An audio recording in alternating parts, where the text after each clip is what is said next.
શું નામ આપનું? ચંદ્રસિંહ રાઠોડ. ચંદ્રસિંહ રાઠોડ. ચંદ્રસભાઈ, આપણું ગામ? સાપુર. સાપુર. તાલુકો? વંથલી. વંથલી. જિલ્લો? જુનાગઢ.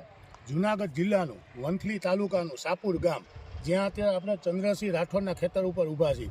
ચંદ્રસિંહભાઈ, આપણે આ ખેતરમાંથી આ શેનો પાક લીધો છે? તુવેર. તુવેરનો પાક છે. હવે આ તુવેરના પાકની અંદર આપણે ઉપરથી ડોઝમાં કામધેનુ સોના ખાતર આપ્યું હતું, બરોબર? હવે એ ખાતર ઉપરથી ડોઝમાં શા માટે આપવું પડ્યું, પેલા એના વિશે જણાવશો? હું થોડોક નબળી ને તુવેર દેખાતી હતી એટલે આ ખાતર કામધેનુ આપણે આપેલ. બરોબર, ઉપરથી ડોઝમાં દેવું પડ્યું, નબળી તુવેર હતી એની હિસાબે. હવે આપણે જે આ ખેતરમાં આટો મારવા આવ્યા ત્યાં તમે કીધેલું કે ભાઈ આપણે પાણી એકદમ લાગી ગયું હતું તુવેરને, અને અમુક લોકોએ તમને એવું બી કીધું કે આ તુવેરને રાપલી નાખો, બરોબર? એવી પોઝિશનમાં આવી ગઈ હતી. તો એ પછી આપણે આ કામધેનુ સોના ઉપરથી ડોઝમાં આપ્યું ને, તો એ આપ્યું એના કેટલા સમય પછી રિઝલ્ટ દેખાણું, કેવું દેખાણું, એના વિશે જણાવશો થોડું?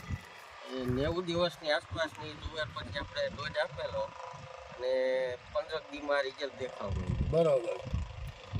હવે 90 દિવસની તુવેર હતી એ પછી આપણે ડોઝ આપ્યો અને 15 દિવસમાં રિઝલ્ટ દેખાવાના ચાલુ થઈ ગયા. હવે શું રિઝલ્ટ દેખાવું, શરૂઆત ક્યાંથી થઈ હતી તુવેરમાં?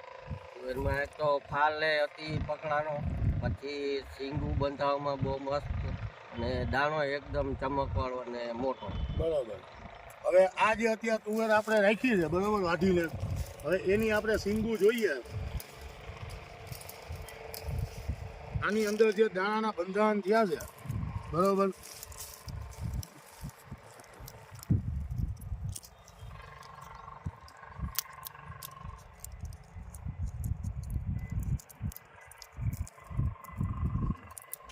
આ જે એની સાઈઝ ને આવી છે દાણાની, આ બધું જોતા કમ્પ્લીટ લાગે છે. કોઈ વાંધો ના. બરોબર. હવે આપણે તુવેરની અંદર કામધેનુ સોના આપ્યું ઉપરથી ડોઝમાં, એ પછી બીજું કોઈ ખાતર કે માઇક્રોન્યુટ્રન્સ કે કંઈ આપ્યું હતું? ના, કોઈ વસ્તુ, કોઈ દવા ગ્રોથ પ્રમોટરની કે નહીં, કોઈ વસ્તુ. બરોબર. યુરિયાના ડોઝ આપ્યા હતા? યુરિયાના શરૂઆતમાં 2 ડોઝ આપ્યા. 2 ડોઝ. 2 ડોઝ યુરિયાના અને કામધેનુ સોના ખાતર પાયામાં, એટલે આપણે ડોઝમાં. બીજી કોઈ વસ્તુ નહીં ને? કોઈ વસ્તુ નહીં.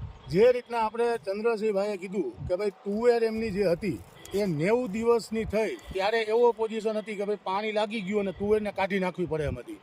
એ પછી એમણે ડોઝમાં કામધેનુ સોના ખાતર આપ્યું અને 15 દિવસ પછી એમને રિઝલ્ટ દેખાવાના ચાલુ થયા અને અત્યારે જે આ તુવેરનું આપણે કાપણી થઈ છે એના જે દાણાના બંધારણ થયા છે, બરોબર, એ કમ્પ્લીટ સંતોષકારક છે ને આપણે, બરોબર? હવે આ ખાતર આપણે ક્યાંથી લઈ આવ્યા હતા? માલદેભાઈ પાસે. માલદેભાઈ, સમન્વય હોસ્પિટલની પાસે. બરોબર.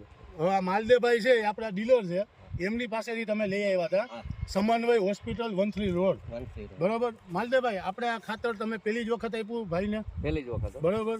તમને શું લાગે છે કે એ ભાઈને જે રીતના રિઝલ્ટ મળ્યું એ તમારા મત મુજબ પૂરેપૂરું સંતોષકારક છે કે કઈ એમાં ઓછું છે? ના, પૂરું જ છે. હવે પછી શું છે કે ખેડૂતને જે એની મોઢે જે કબૂલે એ જ સાચું ને, આપણે તો કઈ એમાં થોડું. બરોબર. કમ્પ્લીટ છે ને ચંદ્રસિંહભાઈ? હવે જે પાક લેશો, આ ઉનાળું શું વાવેતર કરવાના? મગનો વિચાર છે. બરોબર. હવે મગનું જે વાવેતર થાય એમાં આપણું ખાતર પાયામાં બી ચાલે છે અને ઉપરથી ડોઝમાં બી ચાલે છે. તો જે મોંઘા ખાતરો છે રાસાયણિક, એ લેવાનું મન થાય કે આપણે 850નું કામધેનુ સોના લેવાનું મન થાય? કામધેનુ 850 આ જ લેવાય ને, પૈસાની બી બચત અને પાકને બી એને બી અનુકૂળ છે, ડીએપી કરતા એ ફાયદાકારક છે ને. હવે કંપનીને આપના વતી જે રેફરન્સ આપવો હોય તો તમારો મોબાઈલ નંબર જણાવશો? 98 70 48 10. 98 70 48 10 ચંદ્રસિંહભાઈનો મોબાઈલ નંબર છે, જેમણે તુવેરની અંદર ઉપરથી ડોઝમાં કામધેનુ સોના ખાતર વાપરી અને પૂરેપૂરું સંતોષકારક રિઝલ્ટ મેળવેલું છે, બરાબર ને? ચાલો, કંપની ઉપર ભરોસો કરી એની પ્રોડક્ટ વાપરવા માટે ધન્યવાદ, અને આજુબાજુના ખેડૂતોને બી કહો કે એક વખત આ ખાતરનો અનુભવ કરે, બરાબર ને? ચાલો, ધન્યવાદ.